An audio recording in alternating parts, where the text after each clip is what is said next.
In Forest Call today, Forest Minister Shane Jones and his billion trees, and also getting boots off the slopes with mechanisation. Kia ora and welcome to this, the first episode of Forest Call. I'm Don Carson. We're on air on Face Television for the next 10 weeks, at this time telling the forest story. It's a story of many parts. We're a big industry. Our land area is close to 2 million hectares of planted trees. Our exports this year topped $6 billion worth, about the same as meat and horticulture export values. About half of our forest exports are processed products, sawn timber and the like, but also panels and paper, so it's not all logs. China is our main market, as it is for most of the primary sector. And about half of our production, though, is used actually here in New Zealand. Our industry is based on growing a harvest of sustainable exotic trees, though not quite everything is pines. We'll be looking at that option also in a later program. We're on the side of the angels, with the ability of our forest to soak up carbon from the atmosphere and store it in timber. It's New Zealand's main weapon, therefore, against climate change, and more of that coming up in a future program as well. We do have issues though. Health and safety, fumigants, and though our trees are much better at holding a landscape together, a steep one, than pasture is, we have some work to do to hold that terrain after a harvest and before the next rotation of trees is established. But first, our first guest on Forest Call, appropriately enough, is Forest Minister Shane Jones. Kia ora, Shane. Welcome to Face Television and what we're calling Forest Call. So, you're the man with a billion trees. Can I take you back just a few months ago when you came into the Forest Owners Association office, had a piece of cake in your pocket and a serviette, you demanded a cup of tea to wash it down and you said, billion trees, will it fly? Now, what drove you, recount our conversation, what drove you to a billion trees? Winston Peters actually asked me to float the idea, not only with you industry people, but with the Labour Party. If I'm not mistaken, the figure of 1 billion trees came from his political memory. It may have been Bob Hawke who promoted such a goal. There's a few others around the world as well. Yeah, a tad before my time, so full credit to my boss Winston. And look, I've always been an outward sort of looking kind of dude, so I thought it was totally appropriate that I pop down and see the Secretariat, who are meant to be experts in commercial forestry. Why though? Why 1 billion trees? Well, the driver. We, in New Zealand first, we're looking for practical ways that our party can contribute to the climate change debate and the remedy that a government can come up with. So naturally, with my Māori background, I want to see more land that's underutilised in Māori ownership into trees. I actually do think it's a credible career trajectory, and I feel that forestry can be made to do a better level of lifting so that we do practical things. And I'm very suspicious about exporting dough overseas to buy in international credits. We may need to do that. That's with my other colleagues. So that's where the billion tree strategy for climate change and regional development purposes came from. And regional development, now you've mentioned that was pretty high up in the rankings originally. Yeah, well, certainly for me. I grew up in Kaitaia. I know there's a substantial mill investment in Kaitaia by the Japanese investors. All of my whānau worked on the development of the Opori forest, led by a famous forester called Des Ogle, largely on Māori land. I know that there's also forests right up in Spirits Bay, Te Hapua. Earlier in that part of regional New Zealand, there was an attempt to build a wharf.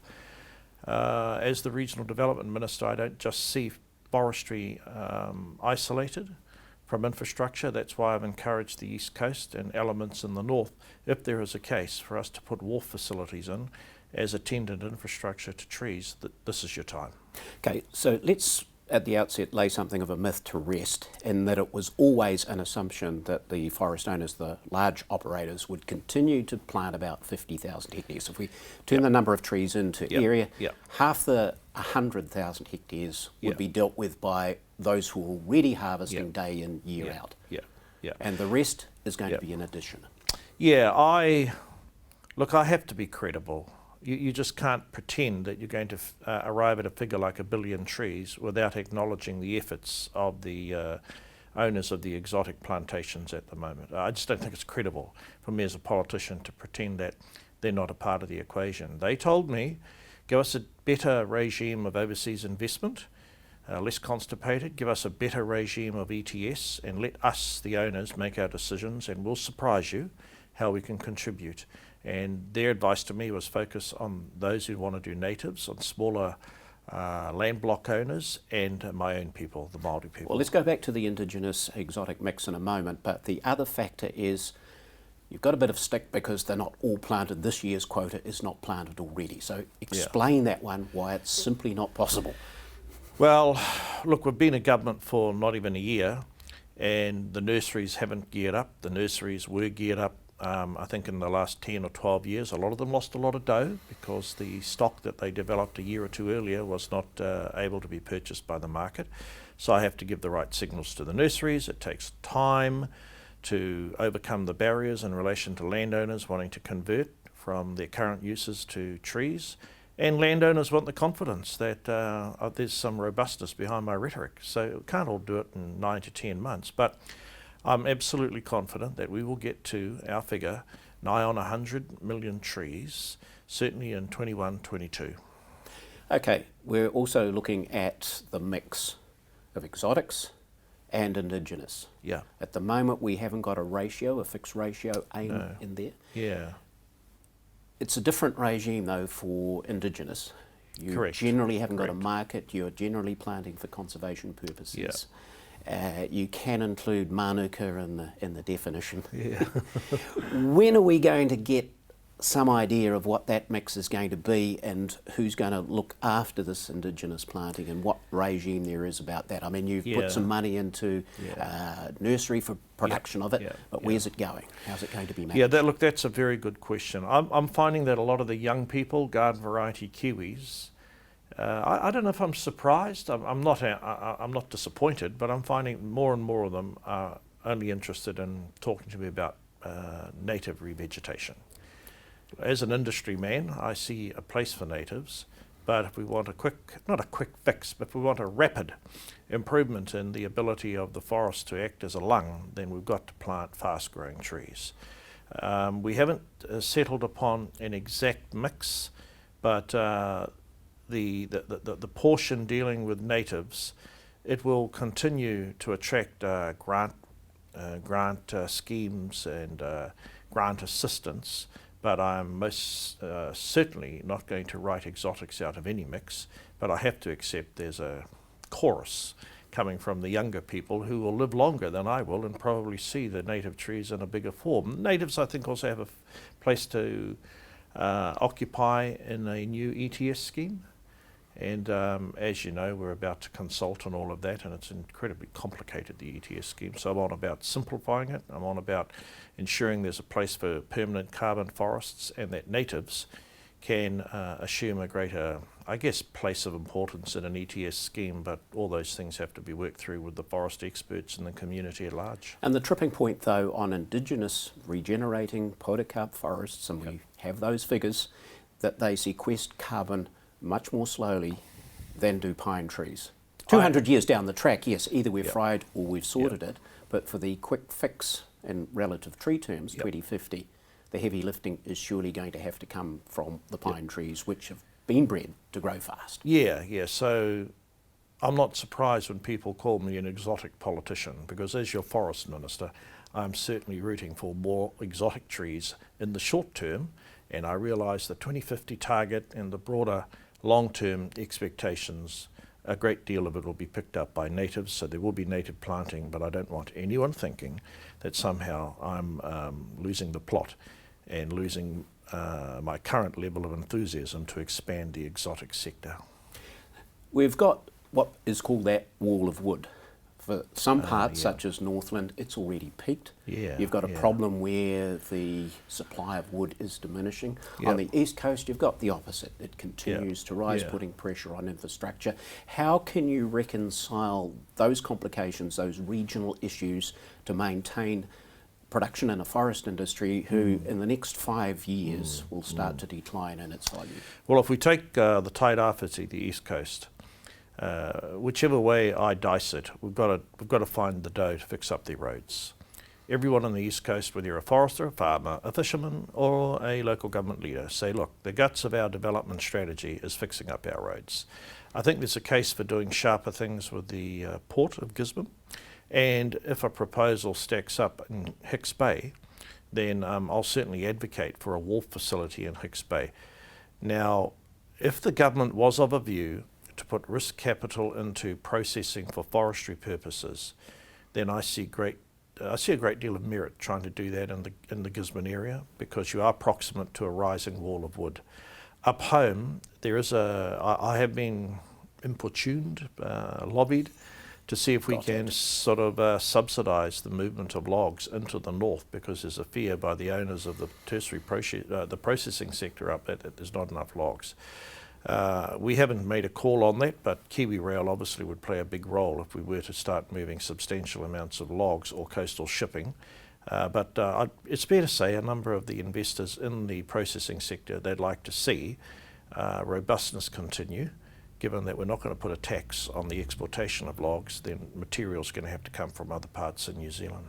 How much are you looking back over your shoulder, because the Productivity Commission is due to produce its final report on shifting a much greater area of land into forestry as a means, practically the only means of achieving carbon neutrality by 2050. That makes your 1 billion trees look modest in comparison. We don't know the final number yet, but it's going to be bigger than what we've got. Yeah, I really think that in the ETS and the broader just transition climate change consultation, we've got to be very honest but very pragmatic.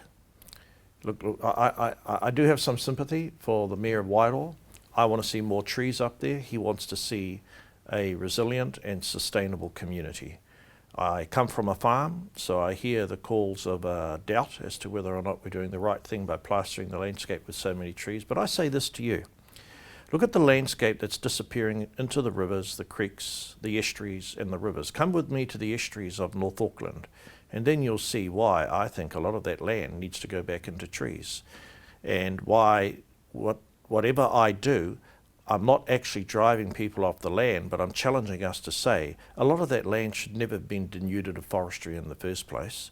But look, one politician from New Zealand First can't make it all happen, but I think that there's a new generation. Like, I got 7 kids, the new generation's coming forward, and they just have different expectations than I do about how we grew up in the use of land and farming. Yeah, well, 30 years ago, pre-Cyclone Bowler, that was pasture land on that same East Coast territory. Yep. East Coast Afforestation Scheme. Forest companies went in there, planted trees, it was going to be harvested, they harvest, and now there's a number in the do because you got all of that rain dumped on Tolaga Bay. Yeah. So are we not on the point of some sort of paradigm shift again from pasture to plantation forests as currently harvested to something else?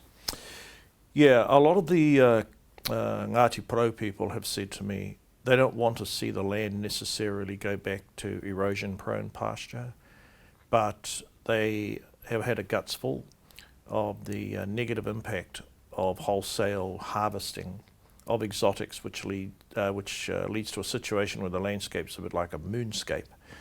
And they're really pushing hard, I have to tell you, Don, for a lot more native planting up there, but they want the Crown to contribute a hell of a lot more than we would if we were planting poplars, pine trees or other kinds of exotics. And that's a decision really that the government's got to look at. If we are going to go back to a richer mix of land use, i.e. lots of natives, some plantation, and pastoralism in the East Coast, then I think that's going to, either we lead it or it's going to happen because people are going to force it on the politicians of the time, that it's the level of soil degradation, soil loss, climatic events, change will happen. You seem to have somewhat of a different view a month or so ago when the suggestions were that some of that pine forestry should be retired out. Are we going to really see that? Because, I mean, you're talking about a solution that won't really achieve anything much for another 50 years after. Yeah. I sort of, like, I'm from Kaitaia, so, you know, the viewers would know that's not an isolated, but it's a very rural place. So I got a lot of aroha for the East Coast. But I also know there's a hell of a lot of cost associated with the loss of all that soil, and I also have to acknowledge geologically it's a very precarious area. So whilst I'll root hard for the interests of the forest sector, they've got to work with me. They've got to defend the space that society already has given them. And I suppose there's always an element of the provocateur in my political style.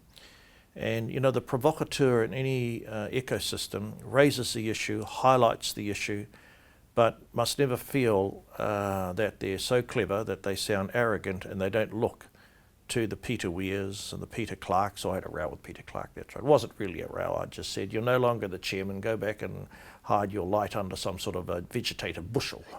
But those two guys, they are experts. My job is to raise it. Both of these individuals are very well-known foresters in New Zealand, and they've got the mana, and they have more technical information than I, but I'm a proxy for the concerns of the community. You're heading off to parts East Asian. What do you hope to achieve up there? I really feel it's important that senior ministers from our government go to Japan, go to China. China is a big investor of forests in and around the north, big in the sense that they own forests that are now ready for harvesting. So that's really big to my local sawmillers up home. That's Waitangi, parts of the Kaipara. And let's face it, the Japanese have been patient. The Japanese have invested in Kaitaia for many, many years. And to the extent that my political voice will reassure them and demonstrate to them the government's committed to forestry, the government's got a sophisticated approach in certain regions, it's willing to spend its own pūtea, money in association with landowners, and we want their investments to remain and if possibly want them to grow. And that's the message I'm going to give. All the best for that trip, and thanks for joining us on Forest Call, Minister. Kia ora.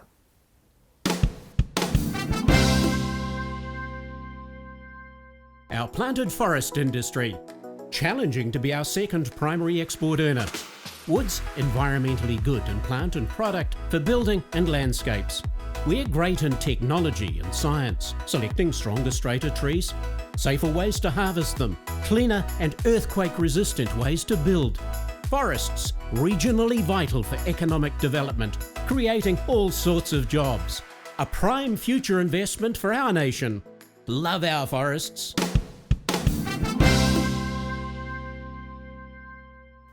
In Forest Call over the next few weeks, we'll be showing profiles of young people in our industry.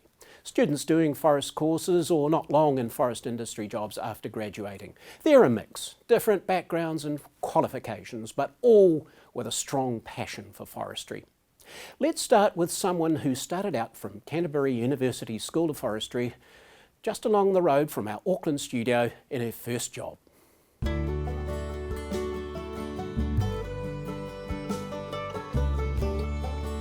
Yeah, this was a surprise. I didn't expect to end up here out of uni, but actually I'm still getting out to the forest at least once a week on average, so it's been really good. In year 13 I didn't really know what to do. I wanted to do further study, but I didn't know what in. I initially thought criminology, psychology, maybe something like that. And so I heard a talk from the liaison from the University of Canterbury, and she mentioned the Bachelor of Forestry Science. And something just twigged at that, I think. She was talking about what it involves, and having a geography background and science background, it really appealed.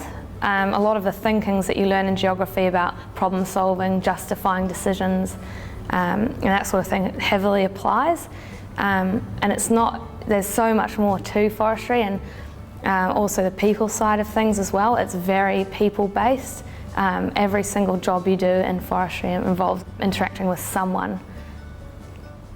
So you start off in first year with quite general courses. You do 4 forestry courses, including introductory courses and economics, that sort of thing, and also chemistry, biology and statistics.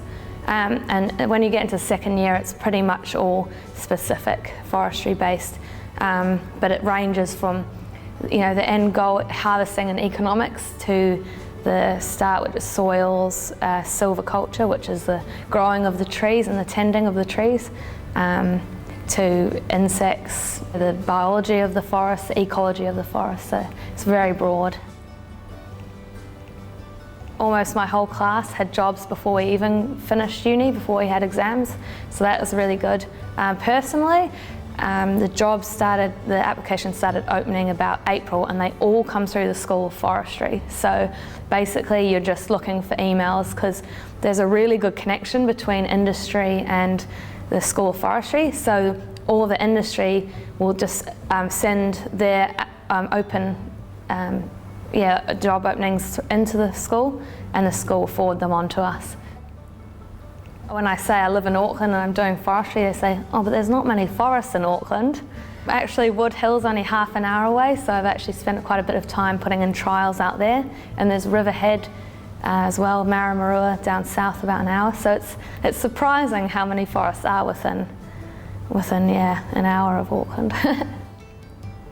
I did a clonal project with Panpac Forest Products, which is another forestry company down in Napier. And they've planted a lot of clones over the years, so they wanted me to do a large-scale research, measurement and analysis of those clones. Not all clones perform the same, and not all clones are good for growth or for stiffness or whichever your ideal characteristic is. It's all about picking the right clone to meet your needs. At this stage, I'm happy here at Rayonier, and I think there's a lot of opportunities within the company. But more immediately, I think after I've given this research job a good go, then I'll probably move out to one of the regional offices and then try an operations role where I'm actually managing on-the-ground operations and activities.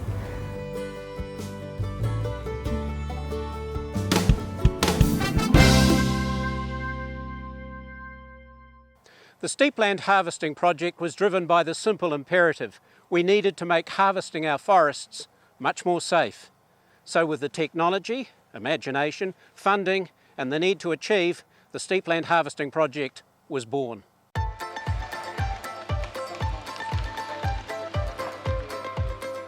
It's pretty exciting to be at an industry that's at a stage where developments are occurring very rapidly. I kind of think it's like maybe in the 80s and 90s in the computer industry when things were really moving forwards. Forest harvesting is at a similar rate of change to what we saw back then, I think. In terms of industries, I'd say that forestry is one of the most complex industries that is out there. It seems simple. It seems like you just plant the tree, you grow it, you cut it down. What can be hard about that? But there's a lot that happens during that time while the tree's growing. There's a lot that happens around the time of harvesting. There's a huge amount that happens around understanding what's happening in your forest while it's growing. So you might start off doing a mundane job, whether it be checking logs, marking logs, but you can easily progress to operating machinery, mapping, all sorts of opportunities, yeah. One of the big drivers of the program was to improve safety across the harvesting and steepland forests. One of the other big drivers of the program was increasing productivity to reduce the harvesting cost. One good example of something that was totally new was the tree-to-tree felling robot. It would be a grapple on one end of an arm, self-powered, and a grapple on the other arm, and it would grab one tree and with the felling head on that grapple cut that tree, and then reach out and grab a third tree and then cut this tree, and it would be able to traverse through the forest without any environmental impact at all. So totally new, totally futuristic. In 5 to 10 years, I believe the vision is that there will be 100% of operations will be totally mechanised. It's such a buzz. You're at the kind of the forefront, and the program is really futuristic. If it hadn't have come about through a funded program, it would put us probably 10 years behind where we are right now. This teleoperation stuff, I would doubt very much if anyone would have tackled it. The full teleoperation rig we've developed and demonstrating today is a teleoperation system that teleoperates the 909 feller buncher, which is a machine that fells trees on very, very steep terrain. And so the aim is to keep that man out of the cab and put him into a trailer that mimics the cab, and so he can do his job safely. we need to be able to be much more proactive in actually getting into the schools and telling young people, showing them the opportunities that are there, because I think a lot of people still think that forestry is about a chainsaw, a planting spade and a pair of pruners, and it's not. It's about technology, it's about machinery, it's about business, and these are all the skills that we need today. So there's massive opportunities for young people to get into our industry. This is a fantastic industry to be working in. I think it's a little known gem, I think forestry is. That work on steepland harvesting is funded by the Forest Growers Levy as a project to assist productivity and safety for both large owners and small woodlot owners alike. It's also a primary growth partnership. That means it's government funded as well. Now let's have a look at what's being worked on for the future. Just a prototype so far, a harvesting machine designed not to touch and injure the ground while it works.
.7 million hectares of our planted forests, trees locking up millions of tonnes of climate change surplus carbon from the atmosphere, then storing it in our buildings.